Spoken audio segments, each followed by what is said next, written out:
Fan, আমরা সবাই দৈনন্দিন জীবনে এটি দেখি, কিন্তু এটি কিভাবে কাজ করে তা কি আপনি জানেন? আসুন সিলিং ফ্যানের কাজ জানি।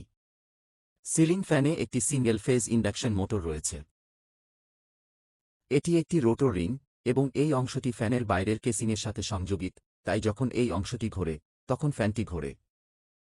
এই স্টেটর কোরে দুটি উইন্ডিং রয়েছে, শুরু করার উইন্ডিং এবং চলমান ঘোরানোর উইন্ডিং। এর্থিং প্রতিরোধের জন্য ইনসুলেটেড পেপার ব্যবহৃত হয়। ইন্ডাকশন মোটর নিজস্ব শুরু করতে পারে না, কিন্তু কেন? যখন আমরা উল্টো বিদ্যুৎ দিই তখন ওই ওয়াইন্ডিংগুলোতে চৌম্বকক্ষেত্র উৎপন্ন হয়, যা নিয়মিতভাবে উত্তর থেকে দক্ষিণে এবং দক্ষিণ থেকে উত্তরে পরিবর্তিত হচ্ছে। যখন এই বিকল্প চৌম্বকীয় ক্ষেত্রটি রোটর রিংকে কাটবে, তখন ফেরিটি আইন অনুসারে রোটর রিংতে একটি ইএমএফ উৎপন্ন হবে এবং রিংয়ে কারেন্ট প্রবাহ হয়। যখন একটি বিদ্যুৎচালিত কন্ডাক্টর চৌম্বকীয় ক্ষেত্রে রাখা হয়, তখন কন্ডাক্টর উপর একটি যান্ত্রিক বল প্রয়োগ হয়, যা কন্ডাক্টরকে চলতে উদ্বেগ দেয়, তবে এই ক্ষেত্রে পুরো রিংটি ঘোরানো হয়, বরাদ্দ না করে।